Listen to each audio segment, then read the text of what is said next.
Hey everybody, Edo here, and the good folks at Loan Shark Games have sent me a copy of The Ninth World, a skill-building game from Numera, and this is by Paul Peterson, Boyan Radakovich, and Mike Selinker. Sorry for name mispronunciation, but actually this is a really awkward and weird box. I think there was some interview with Mike where he talked about being like a fine whiskey. But you're going to open it up here, and that's why I don't have it all set up, just to show this to you. And then you want to get this right, or did I get this right, or am I going to have everything? I didn't get it right. Hold on. This way. There we go. No, this way.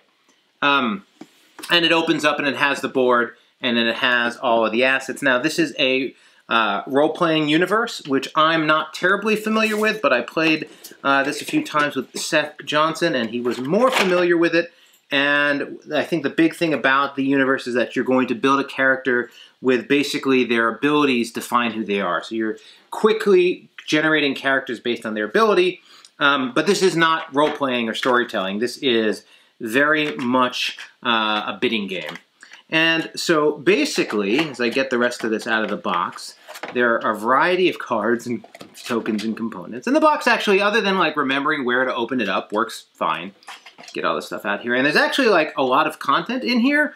I don't know how diverse the content is, but there's a lot of it. So let's say this thing on the table here, this is just a giant score tracker. You're going to be rotating around it. I'm going to cover it up, no problem. Then basically what you're going to be doing is working through and setting up the locations of the world. So they're the characters who you are. So everyone's going to get a character. And they all have different special abilities for them, and different, you know, they sort of follow, and they have text on the back. So there's a lot of role-playing text and art and content in here. It's just not, you know, it's not a storytelling game, but there's more in the back for all these characters. So you got all these characters. You're going to deal out who everyone wants to be. You get a bonus. Oh, these are the player shields, but they're not terribly different other than their abilities. So everyone's going to get their character, which is one of these cards, which gives them special ability, that kind of thing. You're going to get these shields, which you'll bid underneath. And then all players are going to start with these cards. These are your main cards that you're playing with. They're effectively bidding cards. There's these effort ones that are sort of clear or colorless, and then there are a number of them that are based on each of these colors, and I assume this goes with the main game. There's combat, there's charm, there's a tinker, and what you're doing is each one of these is worth a resource. And on your turn, we're going to go through a number of phases. You're going to have the scout phase, the tinker phase, the charm phase, the combat phase, and the focus phase, all represented by one of those colors. And you are going to be bidding on cards that have been revealed within the town, and then within outside of the town, or in the wastelands of the wilderness. And so these all fit into the different categories of the tinker, scout, etc. And essentially, you're bidding for turn order with those cards. And sorry, this is a little bit messy. I thought it'd be cool to open it up, but you know, at the end of the day, now I have it all. But basically, they're just these cards down, and players are going to select some number of their value cards. You only have one of each color, and you can sort of deck build them up, and you're going to select and put them underneath your board to represent your bid. And I might bid, 3, 4, 5. Whoever goes first gets to go and pick against the town phase or the locations, and when you do that, you're buying them. And if you underbid and you don't have enough money, or you overbid, you might be stuck without something, and then you lose. So it's really aggressive auctioning. So it's just each phase, and you do them in sequence. You have your cards. You say, I'm going to put in, you don't say it. You put down 3, you put down 2 points, you put down 4 points, and then we reveal. Whoever has the most points goes first, and then if you can afford something, you buy it.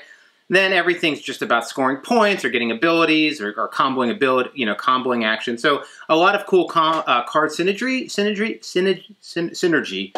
as well as the wilderness, which you sort of have to discover, and then you get first bid on buying the wilderness card in the same way anything else is bid on, but other players can then discover it as well.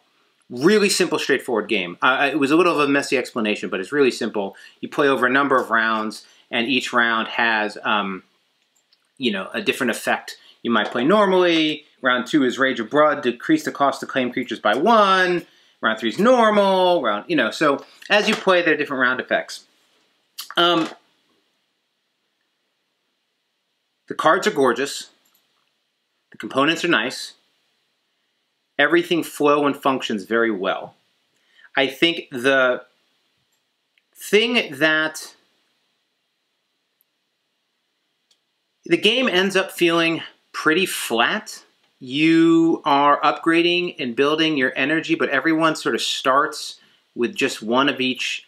They start with three colored ones and then 2 generics, and then you sort of are upgrading to all colors and stuff.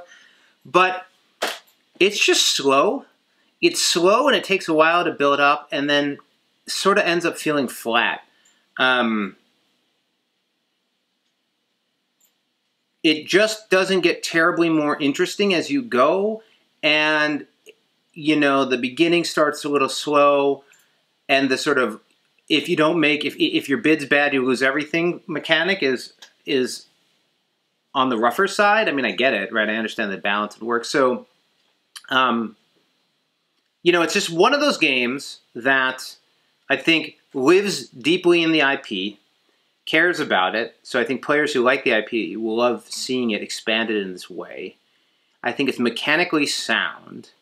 But it isn't a game I would go pull out and want to play again and again and again. Like, all the variability and range and depth of cards are sitting on a mechanic that I feel like is done more interestingly in shorter footprint games, like a Bruno game or something. So again, it's solid, it's well made, it's well produced, this box is super cool, and I do believe people with the IP will get a kick out of it, and the game is good.